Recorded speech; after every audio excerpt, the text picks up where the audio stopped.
Good morning प्यारे बच्चों, मैं हूं आपकी एजुकेटर पूर्णिमा आदर सिंह। हम आपकी असेसमेंट कार्यपत्रक 4 करेंगे। इसका विषय है सामाजिक विज्ञान। तो चलिए स्टार्ट करते हैं। पहले पैराग्राफ को पढ़ेंगे, उसके बाद सही गलत का निशान लगाएंगे। भारतीय संसद राष्ट्रपति, राज्यसभा और लोकसभा को मिलाकर बनती है।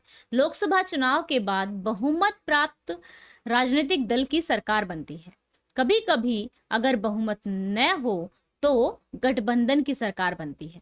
संसद में बहुमत प्राप्त दल का जो विरोध करते हैं, ठीक है, उसको विपक्षी दल कहते हैं। प्रधानमंत्री सत्ताधारी यानी कि शासन करने वाले दल के मुखिया होते हैं। प्रधानमंत्री अन्य मंत्रियों का चुनाव करते हैं, जैसे स्वास्थ्य मंत्री, शिक्षा मंत्री, वित्त मंत्री आदि, जो इनसे संबंधित सरकारी कार्यों का जिम्मा संभालते हैं। तो चलिए अब क्वेश्चन आंसर्स करने हैं। भारतीय संसद इनको मिलाकर बनती है। किनको मिलाकर बनती है? राष्ट्रपति, राज्यसभा एवं लोकसभा को। संसद में बहुमत प्राप्त नहीं होने पर सरकार बनती है किसकी? गठबंधन सरकार बनती है। प्रधानमंत्री इनकी नियुक्ति करता है। किसकी? शिक्षा मंत्री की, वित्त मंत्री की, स्वास्थ्य मंत्री की। आंसर आ जाएगा उपर्युक्त सभी की। संसद में बहुमत प्राप्त दल का विरोध करने वाले राजनीतिक दल क्या कहलाते हैं? विपक्षी दल कहलाते हैं। ठीक है। सरकार में सत्ताधारी दल का मुखिया कौन होता है? प्रधानमंत्री सत्ताधारी दल के मुखिया होते हैं। अभी क्वेश्चन करेंगे, 3 मार्क्स के क्वेश्चन है तो थोड़े से बड़े लिखने होंगे। 1 लाइन में काम नहीं चलेगा। ठीक है, 5 क्वेश्चन है 3 लाइन्स के, 3 मार्क्स के। तो चलिए स्टार्ट करते हैं। लोकतंत्र में लोगों के फैसले का सम्मान कैसे किया जाता है? पहली बात तो लोग खुद ही नेताओं को चुनते हैं, और अगर उनकी फैसले का सम्मान नहीं किया जाएगा तो क्या होगा? तो सरकार अगली बार बदल दी जाएगी, वो लोग नहीं चुने जाएंगे। ठीक है। लोकतंत्र में लोगों के फैसले का सम्मान किया जाता है, क्योंकि लोगों को अपने नेता चुनने और उन पर नजर रखने का अधिकार होता है। लोग प्रत्यक्ष और अप्रत्यक्ष रूप से या प्रतिनिधि के माध्यम से निर्णय लेने में भाग ले सकते हैं।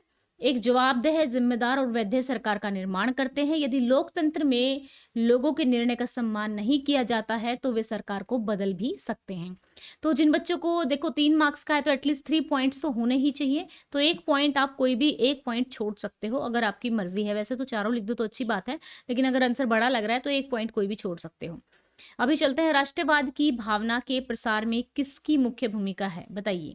क्योंकि पहले ब्रिटिशर्स के आने से पहले जो राज्य थे, वही लोग पर्टिकुलर राज्य से अपना नागरिकता मानते थे कि मैं इस राज्य का हूँ, मैं इस राज्य का हूँ। एक देश का जो एक देश के प्रति जो भावना थी कि भाई ये मेरा देश है, हम सभी एक देश के वासी हैं, ऐसी वाली भावना नहीं थी।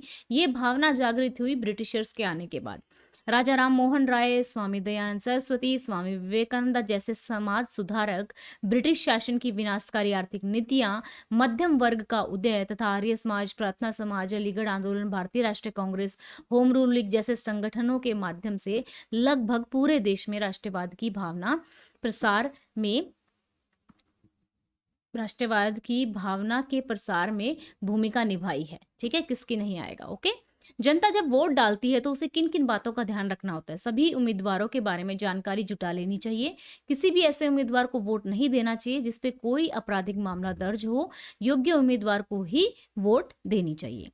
अब है क्वेश्चन नंबर 9। 17वीं शताब्दी में यूरोपीय लोग भारत में व्यापार करने आए थे, लेकिन यहाँ पे राज्य करने बैठ गए, यानी कि राजनीतिक शक्ति उनको मिल गई थी। तो ऐसा कैसे हुआ? 17वीं शताब्दी में भारतीय आए यूरोप व्यापारियों ने राजनीतिक शक्ति हासिल करने के लिए भारत में जो राजनीतिक अस्थिरता थी, राजनीतिक अस्थिरता का मतलब यहाँ पे ये है कि जो राजा थे आपस में लड़ते रहते थे कि अब राजगद्दी पर कौन बैठेगा, अब राजगद्दी पर कौन बैठेगा, और इसी चीज का फायदा जो थे व्यापारियों ने उठाया था। उस समय मुगल साम्राज्य कमजोर हो चुका था तथा मराठा, सिख, जाट, बंगाल के नवाब और अवध, रोहिलखंड जैसी क्षेत्रीय शक्तियों का उदय हो चुका था। इसी राजनीतिक अस्थिरता का लाभ उठाकर व्यापार करने आए यूरोपीय लोग राजनीतिक शक्ति बन गए। अब चलते हैं नेक्स्ट पे। संसद में सभी वर्ग के समुदायों के लोगों की राजनीतिक हिस्सेदारी के लिए क्या प्रयास किए गए हैं? यानी कि भाई जैसे बहुत सारे ऐसे लोग हैं कि जो लोग वोट के थ्रू नहीं आ सकते, जैसे संसद में है कोई भी जाएगा तो वो सांसद बनकर जाएगा। अब सांसद भी वही चुना जाएगा जिसको वोट ज्यादा मिली होंगी, है ना। अब कुछ कम्युनिटी ऐसी होती हैं, जैसे एससी होगी, एसटी होगी, उनकी पॉपुलेशन इतनी ज्यादा नहीं है, तो वो उनके लिए क्या किया गया है कि भई उनका भी पार्टिसिपेशन हो सके, उनके लिए सीट रिज़र्व की गई हैं। संसद में सभी वर्ग के समुदाय के लोगों की राजनीतिक हिस्सेदारी के लिए संसद में कुछ सीटें अनुसूचित जाति और अनुसूचित जनजाति, ये एससी होगा, ये एसटी होगा, के लिए आरक्षित की गई हैं। ऐसा इसलिए किया गया है ताकि इन निर्वाचन क्षेत्रों में किन्हीं इन्हीं वर्ग के उम्मीदवार जीत सकें और संसद में उनकी उचित भागीदारी सुनिश्चित हो सके। ठीक है बच्चा? तो ये थी हमारी आज की वर्कशीट। आई होप सो आपको अच्छे से समझ में आ गई होगी, और अगर आपको वीडियो अच्छा लगा है तो वीडियो को लाइक करना, चैनल को सब्सक्राइब करना। Thank you, have a nice day, may God bless you.